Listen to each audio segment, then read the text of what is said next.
Hi, this is James from Fat Guy Hiking. Today I want to talk to you about pemmican.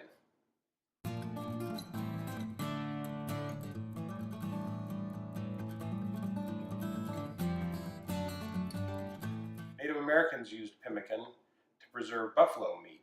It was dried in the sun and then set for preserve to use later. Pemmican is an amazing source of nutritional fat and protein. And if it isn't mixed with sweet products, it can have a shelf life of decades. When I first started making pemmican, I found it kind of hard to find good information on the internet about how to make it. So it took some experimenting on my part. There's a couple of parts to it. Neither are particularly difficult, but they require a little bit of attention. So the question is, why do I use pemmican? I don't talk about it too much on my hiking channel, but I eat a ketogenic diet, or a high-fat, low-carb diet. This works for me for multiple reasons, but it especially works for me in backpacking. My food is calorie-dense, compact, and generally doesn't have water, which most backpackers are seeking. Now, some keto backpackers and hikers have difficulty finding food. Most of the prepared food is dehydrated, high-carb food, and that's why I like to carry pemmican. I'm going to show you how to make it, and then at the end of the video I can tell you a little bit of how I eat it and preserve it and use it on the trail. So one of the first steps to preparing pemmican is dehydrating the meat. I typically use beef. You want very lean cuts. Thin. I'm not skilled enough to cut it as thin as I'd like, so I bought this pre-sliced. This is bottom round beef. It's marketed as carne asada in the store I get it from. It's cut pretty thin. It'll dehydrate well, and the next step, we want to trim off as much loose fat as we can.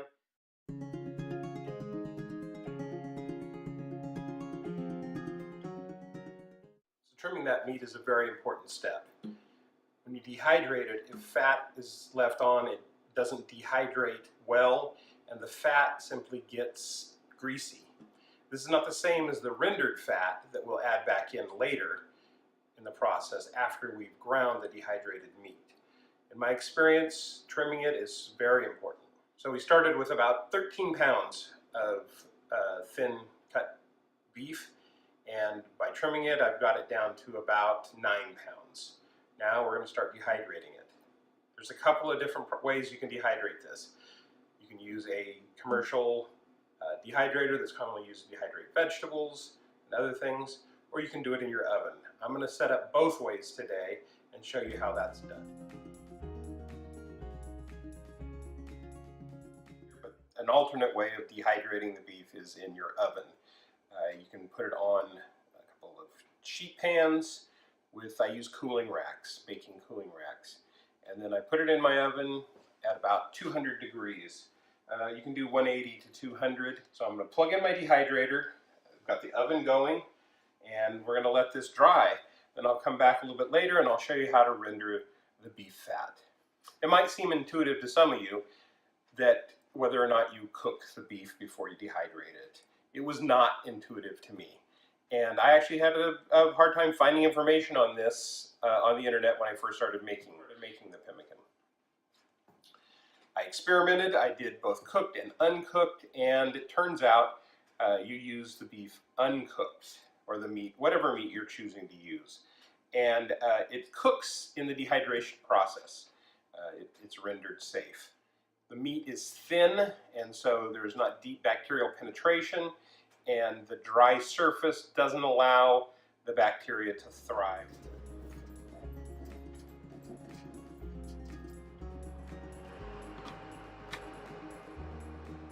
Have you ever wondered what 17 pounds of fat looks like?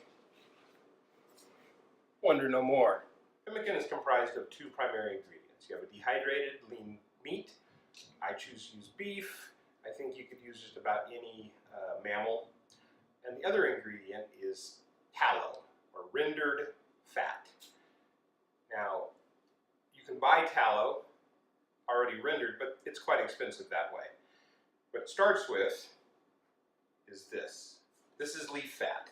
It comes from the area around the kidneys of the cow. It's very neutral in flavor, and it renders to an incredible product called tallow. This is also called suet in some places. Now, before you render it, you need to cut it down into pieces that can render well. And when you're doing that, you want to cut off any tissue that you run across, any meat or any parts of kidney. Sometimes this will come with kidney attached. I asked the butcher I got this from to cube it up into fist size and to cut the kidneys off. I didn't need the beef kidneys. What it means to render fat is to slowly heat it for a long period of time until all of the moisture has evaporated. Water is the enemy of stable fat. Water leads to oxidation, and it's what will cause fat to go rancid. And that is the only thing that would really cause your pemmican to go bad. So what we're going to do today is chop this into slightly smaller pieces. We're going to add it to the stove, put it in these stainless steel pots, and then heat it very slowly for many hours until you don't see any more bubbles come out of it. You can start your fat rendering right in the pot with nothing else added. I found that if I add a little bit of water to the bottom of the pot, the process starts a little easier and it doesn't try to cook the fat. It takes a little longer to cook away that additional water, but that's what you're doing, is you're cooking away water anyway. So if it speeds the process up in the beginning, I find it just works really well. So I'm going to turn both of these burners on low. So they're just heating up a little bit before I add the fat. What I'm going to do is I'm just going to start cutting this down just a little bit more. The smaller it is, the better, the quicker it renders. I don't know the better is the right term, but it does tend to render a little bit quicker. Fat has a really interesting texture, this leaf fat. It's an almost waxy, I don't know how you'd even explain it until you handle it. Both the leaf fat and then the rendered lard even more have very high melting temperatures. And I say that because I want to warn you that if you get this on your countertops, if you spill the tallow, it is difficult to clean up. It requires just about boiling water to clean it off of any surface. Tallow has a lot of purposes. I like to make plenty because I use it for frying things. It's a very stable fat. It browns things really well. People make candles out of tallow, and you can make soap out of it as well. All right, let's add some of this to one of the pots. And we'll keep chopping. What you're going to find is if you leave any sort of meat tissue, it's more likely that your tallow will have sort of a meaty, beefy flavor and smell. That's not necessarily a bad thing. It does make it less stable, and a lot of people like the rendered tallow to be very neutral. And the cleaner it is, the more neutral it's going to be.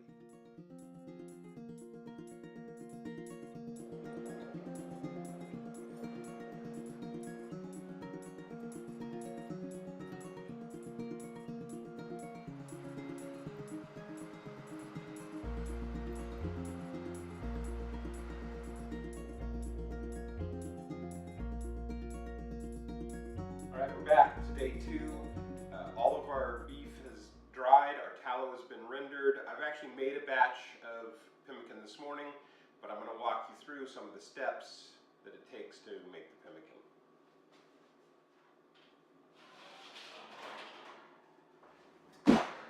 One of the things I definitely confirmed is that it works better in the oven at about 180, 190 degrees. I ran a batch through the dehydrator all day yesterday and last night, and actually finished it in the oven because it still had a lot of moisture.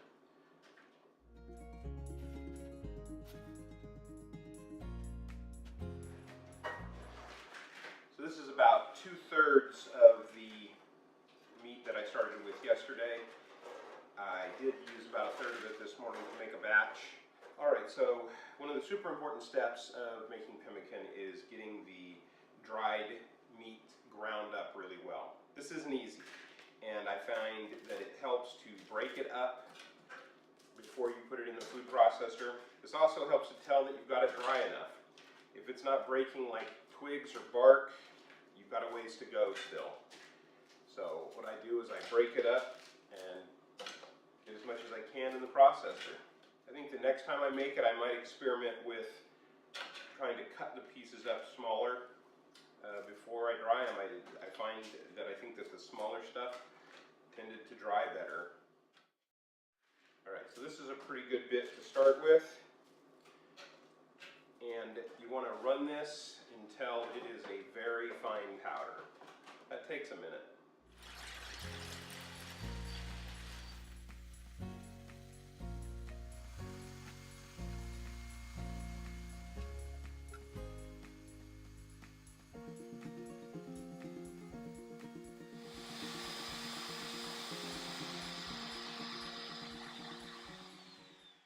Okay, take that out.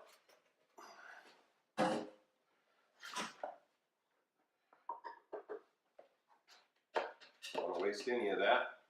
So you can see this is a very fine powder. The finer you get it, the better it's going to preserve and the easier it is going to be to mix. Alright, so that's what about 9 pounds of dehydrated steak look like. I'm going to weigh this and show you why in just a minute. So I weighed the bowl ahead of time. This is about 2 pounds of steak powder. And there's a reason why I want to know that amount. So in my experience, it's about 2 cups of rendered tallow per pound. But that's a really inexact. I mix it to a texture. Another part of this is I like to season it. Now you don't have to. And I recommend you season it at this step, not ahead of time, because any salt you add to that meat before you dehydrate it is going to become very concentrated. And this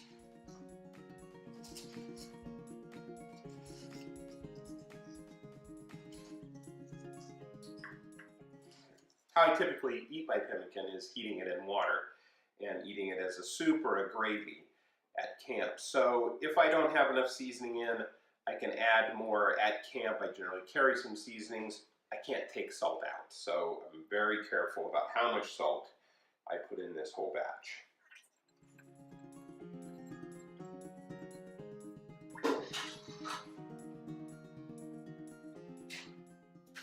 Okay, this step we're going to add the rendered tallow to the dried beef. And you're going to want that tallow very hot, because once you add it to the beef, it's going to start cooling immediately. And as this cools, it takes on a very waxy texture until it hardens, and it can get away from you. So I work quickly at this step. Now, this is about 2 cups, which should be about enough for this much beef, but I'm going to start with a portion of it. And you just mix this in. Mix it in very thoroughly. You're not going to want any dry spots left in that beef. I realize I keep saying beef, but this can be made with bison, with lamb. I believe you could probably make it with pork. So this is about what we're looking for. We want to make sure that all of that is mixed in. You can see that it's got a consistency of completely saturated with fats. I'm going to add just a little bit more. Now what I like to do is spread this on a sheet. You can use silicone molds. You can use muffin tins. There's a lot of different ways that you can shape this. I find this works pretty well. I just put it out here like this.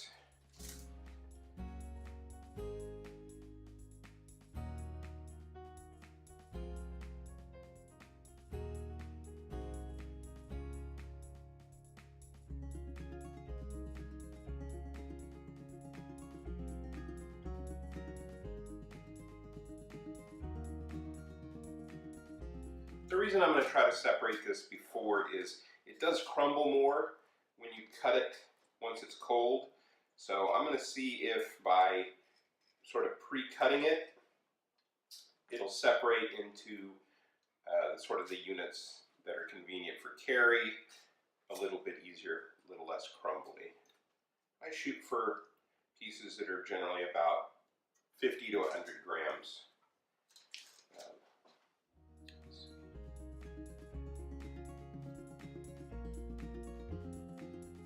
I don't think this is perfect, but I think it'll work. A few hours ago, these are some bars I made. I cut them to approximately 100 gram pieces, give or take. So about 100 grams of this pemmican is nearly 700 calories, about 50 grams of protein, and 0 carbs. This is about as calorie dense as you can ever get for food. And this is shelf stable for decades. I have carried this style pemmican on a week-long backpacking trip in the Grand Canyon of the Tuolumne, and it was very hot. We had trouble with people who brought any kind of cheeses or anything. It didn't work out. This was very stable. Okay, so this has to cool until you can handle it. And if you're in a rush for some reason, you could put this in the refrigerator. You could put it in the freezer. I have even put ice blocks or cool packs underneath it to accelerate the cooling, but we don't need to do that today. So just to mention again, so some people might find a textural issue with eating this. I fondly call it meat soap. It has a waxy, sort of soapy texture. How I generally use it when I'm backpacking is I heat it in a little bit of water with my backpacking stove. And then I add cheese or seasoning or anything I want to make sort of something between a soup and a gravy. Now, I don't eat the carbs, but companions of mine have asked for spoonfuls of the gravy that I've made to put over their instant mashed potatoes. So if you're just having a regular backpacker diet, this is a great adjunct. You don't have to be on a high-fat, low-carb diet to utilize this. The real benefit of pemmican for backpackers is that it's so stable and so calorie dense. It's delicious. So a side benefit of this process is the rendered tallow. Rendered tallow has a ton of uses. Now, I rendered about 17 pounds of leaf fat yesterday, and it generated 8 quarts of rendered tallow. All told, I used about 1.5 to 2 quarts of that rendered tallow. So I have a lot of leftover rendered tallow. This does not go to waste. This is an amazing product. I love to cook in tallow. It's very stable. It browns things well. It's very tolerant to heat. I keep a lot of it. It lasts a long time. And I give it as gifts to friends and family. It goes in like this. Once it's cooled, a jar of rendered tallow looks like this. It's very thick. What you basically created is beef lard. Tallow has long been used to make soaps, to make candles. Another thing about the tallow that I've learned in rendering it is the cleaner the product you put in, the less beefy it tastes, which has benefits. It's more stable, I believe, when it has less of that sort of beef contamination. But I also take out the more contaminated pieces and I render them in a separate pot, and I use that. It's flavorful. It's like using bacon fat to cook in. So I don't let any of it go to waste. I hope you've enjoyed this. I hope you can use this information. Pemmican is an amazing food, and it works well for backpacking. It works well for folks in the keto lifestyle. It works well for keto backpackers, and there's a lot of people who are exploring that. Thank you for joining me. If you enjoyed this video, please comment or subscribe or give us a thumbs up.